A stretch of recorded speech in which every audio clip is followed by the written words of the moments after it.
Hello सबको। आज एक नया चैप्टर हम लोग पढ़ने वाले हैं ऑडिट के सीए फाइनल में। एनबीएफसी बहुत इंपॉर्टेंट टॉपिक है और न्यूज़ सिलेबस में बार बार हर अटैम्प्ट में या फिर ऑल्टरनेट अटैम्प्ट में इसका एक क्वेश्चन आ जाता है और एमसीक्यूज भी आते हैं। तो बेसिकली हम कोशिश करेंगे इसको जितने जल्द से जल्द हो सके टॉपिक कवर करने का।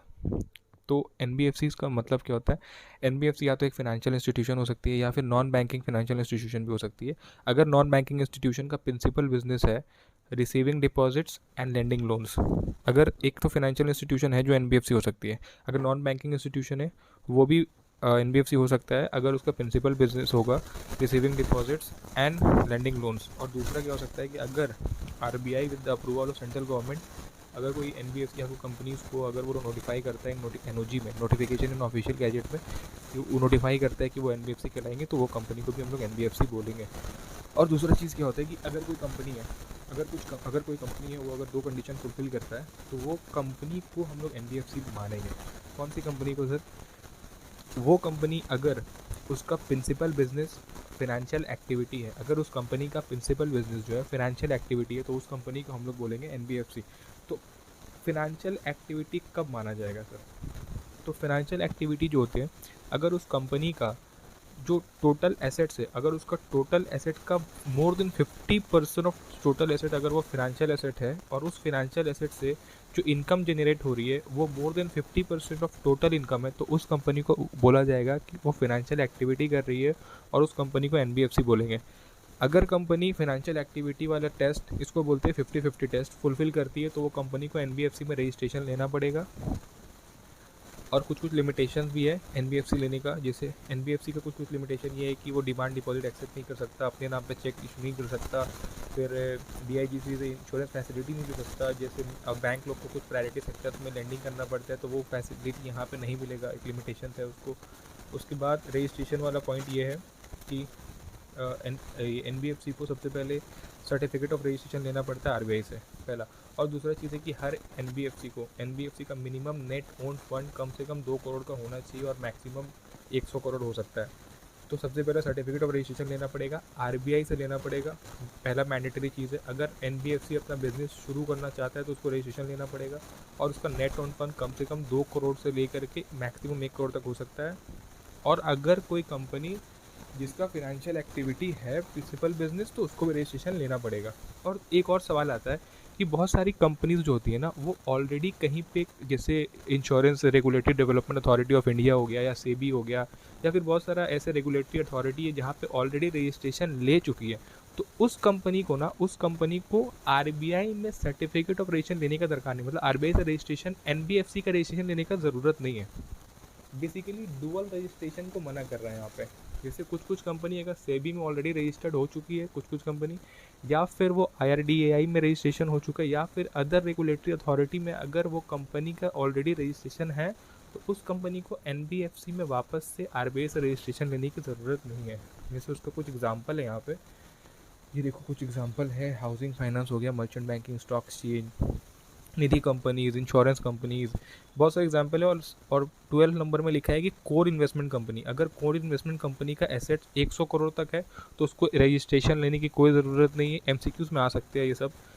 और अगर कोर इन्वेस्टमेंट कंपनी का एसेट 100 करोड़ है या उससे ज़्यादा भी है, लेकिन वो कंपनी पब्लिक से पैसा रेज नहीं किया है, तो उस केस में भी वापस से कोर इन्वेस्टमेंट कंपनी को रजिस्ट्रेशन लेने का दरकार नहीं है एनबीएफसी में। अब कितने तरह के एनबीएफसी होता है सर? यहाँ पे लिखा है A to G, investment and credit company, insurance and finance, ये नाम बस याद कर लेना, इसमें अंदर का डेफिनेशन याद करने की ज़रूरत नहीं है। फिर systematically important core investment company, then blah blah blah. उसके बाद आते हैं हम लोग पॉइंट्स टू रिमेंबर। यहाँ पे एक चीज़ लिखा है कि अगर कोई एनबीएफसी कंपनी है जो देखो एनबीएफसी कंपनी दो तरह का होती है, एक होता है या तो वो एनबीएफसी डिपॉजिट लेगा बाहर से, मतलब पब्लिक से डिपॉजिट लेगा, या तो वो एनबीएफसी पब्लिक से डिपॉजिट नहीं लेगा। तो अगर एनबीएफसी पब्लिक से डिपॉजिट नहीं लेता है तो उस एनबीएफसी को अपने नाम के बाद सफिक्स में लगाना पड़ेगा एनडी, ठीक है। जैसे एनबीएफसी स्लैश डैश एनडी लिखना पड़ेगा। लेकिन अगर डिपॉजिट लेता है तो वो डी नहीं लिखने का ज़रूरत नहीं है, कि मतलब एनबीएफसी डैश डी लिखने का ज़रूरत नहीं है, बस एनबीएफसी डैश एनडी लिखना पड़ेगा अगर वो डिपॉजिट नहीं लेता है तो। पहला चीज़। और दूसरा चीज़, कुछ कुछ एनबीएफसी जिसका साइज़ जो होता है ना, जिसका एसेट का साइज़ अगर 500 करोड़ या उससे ज़्यादा है तो उसको हम लोग सिस्टमेटिकली इंपॉर्टेंट बोलते हैं। तो अगेन यहाँ पे अगर कोई कोई एनबीएफसी जिसका 500 करोड़ से ज़्यादा का एसेट है तो उसको अपने नाम के बाद लगाना पड़ेगा S I NBFC dash S I dash N D, ऐसा ही बोले तो सिस्टमेटिकली इंपॉर्टेंट। अब एक टॉपिक आता है प्रूडेंशियल नॉर्म्स। प्रूडेंशियल नॉर्म में हम लोग बेसिकली दो चीज़ पढ़ने वाले, एक पढ़ने वाले कैपिटल एडिक्वेसी रेशियो, दूसरा पढ़ने वाले एनपीए। अब कैपिटल एडिक्वेसी रेशियो सब हम लोग पढ़ के आए, हम लोग इंटर में भी सम्स करके आए हैं और हम लोग फाइनल में भी आकर के पढ़ लेते हैं थोड़ा सा यहाँ पे। तो बेसिकली होता है क्या है कि हम लोग जब इसका एक फॉर्मूला होता है tier 1 capital plus tier 2 capital divided by risk weighted asset into 100, तो वो रेशियो हम लोग का निकलता है। वो हम लोग इंटर में हम लोग ग्रुप 2 में पढ़ के आए थे। तो यहाँ पे वही रेशियो का बात किया गया कि एनबीएफसी का जो है ना टीयर 1 और टीयर 2 से जो रेशियो निकालते हैं हम लोग, कम से कम रेशियो 15% होना चाहिए कैपिटल एडिक्वेसी रेशियो। और अगर सिर्फ टीयर 1 से कैपिटल से निकालते हैं तो रेशियो कम से कम 10% होना चाहिए। और अगर टीयर 1 से कैपिटल मतलब सीआर निकाले, कैपिटल एडिक्वेसी रेशियो निकाल रहे हैं और वहाँ पे ना वो एनबीएफसी अगर लोन के बदले गोल्ड अगर एज ए सिक्योरिटी लेता है तो उस केस में ना उसका कैपिटल एडिक्वेसी रेशियो मिनिमम वाला कम से कम 12% होना चाहिए। और दूसरा चीज़ में आते हैं हम लोग इनकम रिकॉग्निशन का, मतलब पॉलिसी या फिर प्रोसीजर क्या होता है एनबीएफसी का। जो नॉर्मल अकाउंटिंग पॉलिसी होता है वो अकाउंटिंग प्रिंसिपल्स यहाँ पे लगेगा, हाँ नॉर्मल तो लगेगा, लेकिन in case of NPA non performing assets जो होते हैं, नॉन परफॉर्मिंग एडवांस जो होते हैं, उस केस में सिर्फ और सिर्फ कैश बेसिस में मतलब अकाउंटिंग किया जाएगा। यहाँ पे एक्रूअल बेसिस नहीं लगेगा अगर एनपीए वाला केस है तो। अब जैसे मान लो मेरा ईयर शुरू हुआ तो अभी मेरा कुछ एडवांसेस था, वो एनपीए नहीं था, बट कुछ महीने बाद वो एनपीए हो गया। तो ये कुछ महीने जो नहीं था उस पीरियड में कुछ इनकम हम एक्रूअल बेसिस में बुक किए होंगे, हाँ बुक किए होंगे। उसके बाद जब वो एनपीए बन गया तो पुराना जो हम इनकम बुक किए ना एक्रूअल बेसिस में, उसको रिवर्स करना पड़ेगा, बिकॉज सिंस अब वो एनपीए बन गया तो अब सारा का सारा इनकम कैश बेसिस में रिकॉर्ड किया जाएगा। और उसके बाद एसेट क्लासिफिकेशन एक नया टॉपिक है। एसेट क्लासिफिकेशन में जितना भी हम लोग लोन्स एंड एडवांसेस प्रोवाइड करते हैं, लोन्स एंड एनबीएफसी जो लोन्स एंड एडवांसेस देता है उसको हमको एसेट को क्लासीफाई करना पड़ता है। क्लासीफाई 4 चीज़ में होगा, एक होगा स्टैंडर्ड एसेट, सब standard asset, doubtful asset, loss asset. Standard asset मतलब जो हम मान लो लोन्स एंड एडवांसेस दिए हैं मार्केट में, अगर तो मेरे को इंटरेस्ट मिलेगा, प्रिंसिपल मिलेगा, प्रिंसिपल इंटरेस्ट मिलेगा। तो अगर वो 6 महीने के अंदर मिल जाता है, मतलब 5 महीने में या 3 महीने में, मतलब विद इन 6 मंथ में हमको मिल जाता है तो इंटरेस्ट और प्रिंसिपल एनबीएफसी को, तो उसको वो कैटेगराइज करेगा स्टैंडर्ड एसेट में। लेकिन अगर 6 महीने में नहीं मिलता है, 6 महीने में उसको प्रिंसिपल इंटरेस्ट नहीं मिल रहा है और 6 महीने से 12 महीने के बीच में उसको मिल रहा है, तो उसको बोलेगा वो कैटेगराइज करना पड़ेगा उस एसेट को सब स्टैंडर्ड एसेट में। लेकिन 12 महीना से भी ज़्यादा हो गया बट उसका इंटरेस्ट और प्रिंसिपल नहीं मिल रहा है तो उसको बोलेंगे डाउटफुल एसेट। और अगर ऐसे एनबीएफसी को लगता है कि वो पैसा और हमको रिकवर नहीं होने वाला है, या फिर ऑडिटर को लगता है कि वो पैसा रिकवर नहीं होने वाला है, बैंक को लगता है, तो उसको लॉस एसेट बोलेंगे, उसको राइट ऑफ करना पड़ेगा। अब एनपीए किसको बोलते हैं सर? 6 महीने में अगर हमको इंटरेस्ट या पेमेंट या प्रिंसिपल्स नहीं मिलता है 6 महीने में, तो उसको हम लोग उस एडवांस को, उस एसेट्स को हम लोग एनपीए करार कर देते हैं और उसके लिए हमको प्रोविजन बनाना पड़ता है। तो ये देखो सारे में 6 मंथ यहाँ पर लिखा है, इंटरेस्ट हुआ, लोन्स हुआ, पेमेंट हुआ। लेकिन ना अगर इसका एक एक्सेप्शन है यहाँ पे, ये एमसीक्यू में आ सकता है यहाँ पे एक्सेप्शन ये है कि अगर एनबीएफसी अगर सिस्टमेटिकली इंपॉर्टेंट है एंड नॉन डिपॉजिट टेकिंग है, उस केस में 6 महीना को हम लोग 3 महीना रीड करेंगे। मतलब 3 महीना अगर पेमेंट नहीं होगा तो वो एनपीए, 3 महीने तक अगर पेमेंट नहीं होता तो फिर वो एनपीए करार कर दिया जाएगा वो एडवांस। ठीक है।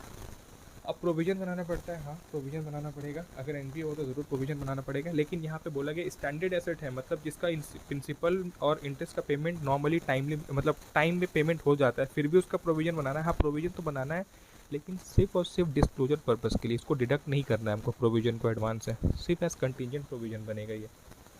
लेकिन सब स्टैंडर्ड एसेट्स जो है उसका बनेगा, हाँ 10% प्रोविज़न बनाना पड़ेगा, उसको डिडक्ट भी करना पड़ेगा एडवांस से। और डाउटफुल एसेट्स है उसका भी प्रोविज़न बनाना पड़ेगा। अगर आपका डाउटफुल है और वो अनसिक्योर्ड है, आपको उसके बदले में सिक्योरिटी नहीं लिए थे, वो जो आप लोन दिए थे उसके बदले आपको सिक्योरिटी नहीं लिए थे, उसके 100% बनाना पड़ेगा। और जिसके लिए आप सिक्योरिटी लिए थे वो डिपेंड करता है आप कितने साल तक वो आपका लोन्स एडवांसेस पड़ा हुआ है। अगर 1 साल तक पड़ा है तो 20%, 3 साल तक है तो 30%, मोर देन 3 ईयर्स तो 50%। लॉस एसेट पूरा राइट अब एनबीएफसी का ना ऑडिट प्रोसीजर एकदम सिंपल है।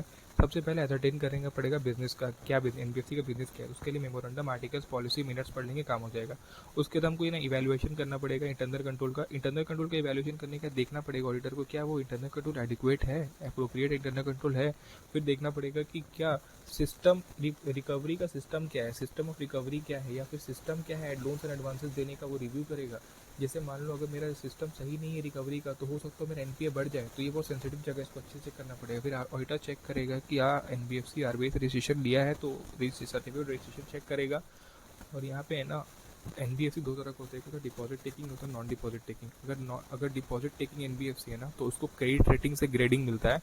जो पब्लिक डिपॉजिट वो रेस करता है ना, उसको ना रेटिंग मिलता है क्रेडिट रेटिंग से। अब क्रेडिट रेटिंग एजेंसी क्यों रेट करते हैं, बिकॉज ये आरबीआई का डायरेक्शन में बताया गया कि उन लोग को ऐसे करके लेना पड़ेगा ग्रेडिंग। तो अगर जो पब्लिक डिपॉजिट्स अगर लेते हैं अगर एनबीएफसी, तो उसको एट पार लेना पड़ेगा जितना उनका ग्रेड है, जिस हिसाब से ग्रेड और लिमिट फिक्स किया गया है। तो अगर क्रेडिट रेटिंग अगर ऊपर नीचे होता है, तो आपको पब्लिक डिपॉजिट उस हिसाब से चेंज करना पड़ेगा और आरबीआई को इन्फॉर्म भी करना पड़ेगा उस चेंज का। और दूसरा चीज़ एक पॉइंट बताया गया बहुत इंपॉर्टेंट है कि अगर एनबीएफसी इन्वेस्टमेंट क्रेडिट कंपनी या फैक्टरिंग वाला है, तो उसका क्रेडिट रेटिंग बिलो मिनिमम के नीचे भी अगर चला जाता है, तो उस केस में अगर बिलो जो मिनिमम लेवल फिक्स किया गया उससे भी कम हो गया आपका, तो आपको ना पब्लिक डिपॉजिट आप एक्सेप्ट करना बंद करोगे पहले। फिर जितना भी आपका एग्जिस्टिंग पब्लिक डिपॉजिट है उसको आप मेच्योरिटी में आपको पेमेंट करके हटाना पड़ेगा और आरबीआई को इन्फॉर्म करना पड़ेगा 15 दिन के अंदर। और चौथा चीज़ ये है कि आपका जो एग्जिस्टिंग जो पब्लिक डिपॉजिट था एग्जिस्टिंग वाला, जो मेच्योरिटी की तरफ जा रहा था, जिसको आप रिन्यूअल करने का सोचे थे, अब वो आप रिन्यूअल नहीं कर पाएंगे। लेकिन आप एक केस में कर सकते हैं कि सारा डायरेक्टर का कंसर्न अगर मिल जाता तो आप कर सकते हैं। अब उसके बाद क्या, ऑडिटर चेक करेगा इंटरेस्ट का कैलकुलेशन क्या है, डिपॉजिट रजिस्टर देख लेगा। फिर उसके बाद देखेगा कि डिपॉजिट का रीपेमेंट प्रॉपर हो रहा है कि नहीं कर रहा है। उसके बाद एनुअल रिटर्न देख लेंगे। और 9 नंबर पॉइंट सबसे इंपॉर्टेंट है यहाँ से एमसीक्यू आ सकता है कि अगर कोई एनबीएफसी है जो डिपॉजिट एक्सेप्ट नहीं करता है, नॉन डिपॉजिट टेकिंग है, एनडी एनबीएफसी एनडी अगर है, तो उस केस में उस एनबीएफसी को ना बोर्ड ऑफ डायरेक्टर लोग बोर्ड मीटिंग करेंगे और बोर्ड रिजोल्यूशन में पास करेंगे, बीआर पास करेंगे, मेंशन करेंगे, बोर्ड रिपोर्ट में मेंशन करेंगे वो लोग कि ये जो कंपनी है एनबीएफसी जो है वो पब्लिक डिपॉजिट एक्सेप्ट नहीं कर सकता। उसको मेंशन करना पड़ेगा बोर्ड रिजोल्यूशन में। अब आते हैं प्रूडेंशियल नॉर्म, ये पर सिंपल चीज़ है ये। इनकम ऑडिटर चेक करेगा क्या इनकम प्रॉपर्ली रिकॉग्नाइज है कि नहीं, कोई कैश बेसिस एक्चुअल बेसिस है कि नहीं। फिर कैपिटल एडिक्वेसी मतलब रेशो वो फॉलो हुआ है कि नहीं, एसेट क्लासीफाई हुआ है कि नहीं, वो सब स्टैंडर्ड वाला पॉइंट। प्रोविजन फॉलो किया है कि नहीं, एकदम सिंपल पॉइंट है। क्लासीफाई सही हुआ है कि नहीं। लास्ट वाला पॉइंट देखो, कैश बेसिस में इनकम बुक हुआ है कि नहीं, रिकवरी अगर हुआ तो उसको प्रॉपर्ली बुक किया है कि नहीं। तो ये बस एक बार रीड कर लेना। ये भी क्लासिफिकेशन ऑफ फ्रॉड है, सिंपल ये 6-7 पॉइंट है यहाँ पे, बस उसको आपको रीड करके निकलना है। जैसे मिस एप्रोप्रिएशन, मतलब फ्रॉड्स को एनबीएफसी ये है कि फ्रॉड्स को आप किस तरह से डिवाइड कर सकते हो, मतलब कितने तरह भाग कर सकते हो। मिस एप्रोप्रिएशन क्रिमिनल ब्रीच हो गया, फिर फ्रॉडुलेंट हो गया, अनऑथराइज हो गया, नेग्लिजेंस कैश शॉर्टेज हो गया, चीटिंग फॉर्जरी है। अब जो ये नेग्लिजेंस एंड कैश शॉर्टेज और ये irregularities in foreign exchange transaction है ना, यहाँ पे एरर होने का चांसेस है। इसलिए ये बोला गया है कि आप इसको फ्रॉड प्रूफ करने से पहले यहाँ पे इंटेंशन देखो। अगर यहाँ पे इंटेंशन टू फ्रॉड होगा तभी ये फ्रॉड कंसीडर किया जाएगा, और बाकी सब में इंटेंशन नहीं देखना, बट इन दोनों चीज़ में इंटेंशन देखना है। लेकिन उसके बाद उसका एक्सेप्शन ये है कि अगर कैश 10,000 से ज़्यादा है कैश शॉर्टेज, तो वहाँ पे इंटेंशन देखने की ज़रूरत नहीं है। खैर सिंपल पॉइंट है ये। उसके बाद इन्वेस्टमेंट क्रेडिट कंपनी का एक क्वेश्चन आता है कि उसका इन्वेस्टमेंट को ऑडिट कैसे करते हैं। तो बेसिकली हम इन्वेस्टमेंट को ऑडिट करने से पहले आप फिजिकल वेरिफिकेशन करते हैं इन्वेस्टमेंट का जा करके, सिंपल है। उसके बाद इनकम रिकॉग्निशन करते हैं। तो आप जो इन्वेस्टमेंट करेंगे तो आपको वहाँ से डिविडेंड मिलेगा, आप अगर डिवेंचर्स वगैरह है तो आपको वहाँ से इंटरेस्ट मिलेगा। तो मान लो अगर डिविडेंड मिलता है तो आपका ऑप्शन 1 होता है इनकम रिकॉग्नाइज करने का तरीका कि कैश बेसिस में रिकॉर्ड कर लो आप वो चीज़, या तो एक्रूअल बेसिस में रिकॉर्ड करो। एक्रूअल बेसिस में तभी रिकॉर्ड करोगे जब आपका राइट टू स्टैब्लिश होगा। डिविडेंड में आपको राइट टू स्टैब्लिश मिलेगा। राइट टू स्टैब्लिश कब होता है, जब आपका एजीएम में वो डिविडेंड डिक्लेयर किया जाता है तब होता है। दूसरा और क्या है कि डिविडेंड तो हो गया। अब इंटरेस्ट अगर मिलता है तो इंटरेस्ट को आप एक्रूअल बेसिस में रिकॉर्ड करोगे, कैश बेसिस में नहीं करोगे। लेकिन एक्रूअल बेसिस में कब करोगे, इफ इंटरेस्ट प्री डिटरमाइंड है, पहला इंटरेस्ट को रेगुलरली आपको मिल रहा है वो चीज़ और कोई इंटरेस्ट ड्यू नहीं है। अगर ये कंडीशन फुलफिल नहीं होगा तब आपको कैश बेसिस में करना पड़ेगा। फिर बोर्ड मिनट देखोगे ना कि कहाँ से आपको पावर मिले इन्वेस्टमेंट करने के एनबीएफसी को। फिर क्लासिफिकेशन करना पड़ेगा इन्वेस्टमेंट को करंट नॉन करंट में। फिर AS13 को फॉलो करना पड़ेगा। फिर अगर मान लो कोई इन्वेस्टमेंट इसका मार्केट वैल्यू गिरता ही चला जा रहा है तो प्रोविजन बनाना पड़ेगा उसका। और कोई इन्वेस्टमेंट ऐसा किया जिसका मार्केट में ट्रेडिंग होता है, तो मार्केट में ट्रेडिंग हम डिपॉजिटरी के थ्रू करते हैं। तो जो डिपॉजिटरी के थ्रू जब हम इन्वेस्टमेंट करते हैं ना, तो डिपॉजिटरी सर्टिफिकेट इशू करता है। तो बीइंग एन ऑडिटर हम वो चीज़ चेक कर लेंगे कि जो डिपॉजिटरी है वो सर्टिफिकेट दिया है कि नहीं। अब बहुत इंपॉर्टेंट टॉपिक आ रहा है कि एनबीएफसी को ऑडिटर का रिपोर्ट क्या है। एनबीएफसी को ऑडिटर रिपोर्ट ना 2 भाग में बांटा गया, एक पैरा 3 और पैरा 4। पैरा 4 बहुत कम यूज होता है, पैरा 3 देखो क्या है। पैरा 3 को 3 भाग में बांटा गया, 3A, 3B और 3C। 3A सारा एनबीएफसी कंपनी 3A में रिपोर्ट करेगा। हाँ, ऑडिट मतलब एक ऑडिटर 3A में सारा एनबीएफसी का रिपोर्टिंग कर सकता है। ऐसा नहीं कि डिपॉजिट टेकिंग हो या फिर नॉन डिपॉजिट टेकिंग हो, ऐसा जरूरी नहीं। कोई भी एनबीएफसी होगा ना तो पैरा 3A तो जाना ही है। अब पैरा 3 में बना ऑडिटर बताएगा क्या एनबीएफसी सर्टिफिकेट ऑफ रजिस्ट्रेशन लिया था, पहला। दूसरा बोलेगा क्या उसका नेट ओन फंड 2 करोड़ से ज़्यादा था और 100 करोड़ से कम था। या फिर वो बोलेगा कि क्या वो कंपनी जो एनबीएफसी बना था बिकॉज ऑफ फिनेंशियल एक्टिविटी, वो 50-50% टेस्ट वाला, तो क्या वो 50% अगर टेस्ट फुलफिल नहीं कर रहा है तो कर रहा है अभी भी इंटाइटल है सर्टिफिकेट ऑफ रजिस्ट्रेशन। अगर नहीं कर रहा है तो उसको रजिस्ट्रेशन की ज़रूरत नहीं है फिर, तो वो चेक करेगा ऑडिटर। उसके बाद एनबीएफसी जो होता है ना, ऑडिटर से सर्टिफिकेट लेगा। सर्टिफिकेट में मेंशन करेगा कि एनबीएफसी का जो ऑडिटर जो सर्टिफिकेट मेंशन करेगा कि एनबीएफसी का ईयर एंड में क्या पोजीशन है, वो एज ऑन ईयर एंड बताएगा क्या पोजीशन है एनबीएफसी का। और एनबीएफसी उस सर्टिफिकेट को within 1 month from the date of finalisation of accounts और 30 दिसंबर विच एवर इज लेटर, वो ऑडिटर सर्टिफिकेट को regional office of department of non banking supervision, जैसे हम लोग आरओसीज वगैरह को देते हैं ना, वैसे एनबीएफसी का रेगुलेटरी बॉडी यही है, तो इसको वो सब इशू करना पड़ेगा। Regional office of department of non banking supervision, ये एनबीएफसी क्या करेगा, अपना सर्टिफिकेट जो ऑडिटर से मिलेगा, स्टैट ऑडिटर से, वो उसको इशू कर देगा। अब आते हैं वो एनबीएफसी जो डिपॉजिट टेकिंग है, वो एनबीएफसी जो डिपॉजिट टेकिंग है, तो ऑडिटर ये सारा पॉइंट वहाँ पर रिपोर्ट करेगा। अगर डिपॉजिट टेकिंग है तो ही ये सब मेंशन करेगा।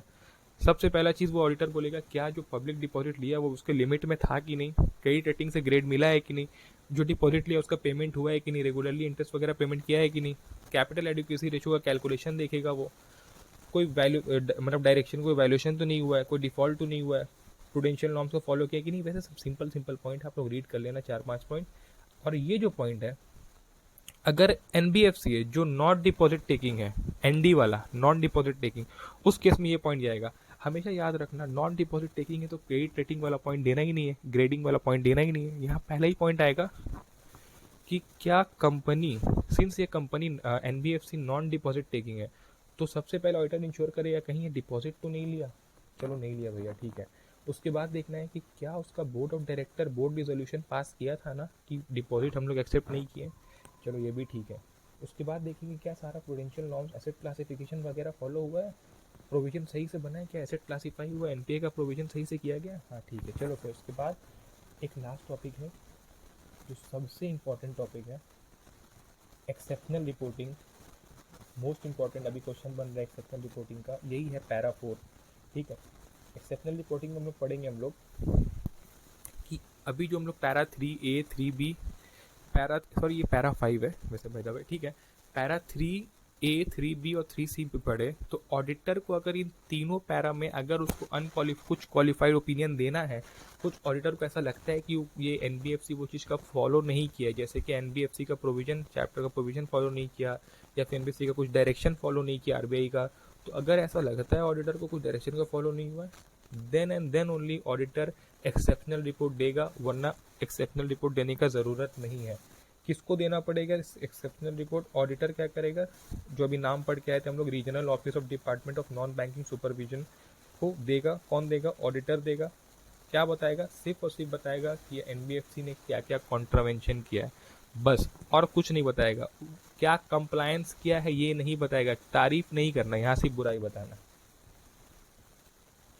अब दूसरा एक इम्पॉर्टेंट क्वेश्चन है, ये भी एग्जाम में आता है, तो जैसे इंडेस जो है ना, इंडेस एक कंपनी को लगती है और एनबीएफसी को लगती है। अगर एनबीएफसी को लगती है तो उसको शेड्यूल 3 फॉलो करना पड़ता है, अदर्स को शेड्यूल 2 फॉलो करना पड़ता है। तो बस एक सिंपल सा क्वेश्चन आएगा, शेड्यूल 2 और शेड्यूल 3 का डिफरेंस क्या है। तो देखो शेड्यूल 3 जो एनबीएफसी को लगता है वहाँ पे जो बैलेंस शीट बनाया जाता है ना वो लिक्विडिटी ऑर्डर बनाया जाता है। शेड्यूल 2 में ऐसा कोई प्रोविजन नहीं है। और नंबर 2 क्या है, यहाँ पे फिनेंशियल और नॉन फिनेंशियल में बांटा गया है, और शेड्यूल 2 में करंट नॉन करंट में बांटा गया है। सी क्या है, डिस्क्लोज करना पड़ेगा नोट्स में कि आप जो इनकम कमाए हो, खर्चा कमाए हो, वो 1% से अगर ज़्यादा है, अगर 1% और 1% ऑफ टोटल इनकम, अगर आपका खर्चा या फिर इनकम, अगर कोई एक पर्टिकुलर खर्चा अगर 1% ऑफ टोटल इनकम से ज़्यादा रिप्रेजेंट कर रहा है तो उसको सेपरेटली डिस्क्लोज करना पड़ेगा। लेकिन शेड्यूल 2 में एक और प्रोविजन है कि हाँ सेपरेटली डिस्क्लोज तो करना पड़ेगा, लेकिन लिमिट वहाँ बताया गया है कि अगर इनकम या फिर एक्सपेंसेस कोई एक आइटम अगर 1% ऑफ टोटल इनकम से ज़्यादा या 10 लाख से जो भी हायर उससे ज़्यादा अगर है तो मेंशन करना पड़ेगा। अब सेपरेट डिस्क्लोजर करना पड़ता है अगर कोई ट्रेड रिसीवेबल जैसे कोई डेटर है जिसमें हाई रिस्क है, जिसका आपका मतलब प्रोबेबिलिटी है कि वो आपको पैसा नहीं देगा, तो एनबीएफसी वाला लोग है ना, शेड्यूल 3 वाले लोग, वो उसको सेपरेट डिस्क्लोज कर सकते हैं। बट ऐसा कुछ शेड्यूल 2 में ऐसा कुछ भी नहीं है। और revenue from operation in OCI को ना पीएलएल में ही बाइफर्केशन मिल जाता है। एनबीएफसी अगर पीएलएल जब बनाता है तो उसमें ही रेवेन्यू फ्रॉम ऑपरेशन और ओसीआई में दोनों पीएनएल में ही दिख जाता है वो। लेकिन शेड्यूल 2 में रेवेन्यू फ्रॉम ऑपरेशन ही सिर्फ दिखता है, ओसीआई का बैलेंस वहाँ नहीं दिखता, वो नीचे दिखाया जाता है। और अगर रिसीवेबल कुछ है, मान लो कुछ मेरा डेटर है, जैसे ड्यू फ्रॉम एलएलपी है जहाँ पे मेरा एनबीएफसी का डायरेक्टर पार्टनर है, उसको अलग से मेंशन कर सकते हैं, हाँ कर सकते हैं यहाँ पे, लेकिन अलग से कोई डिस्क्लोजर ऐसे ऐसा नहीं कर सकते। Thank you.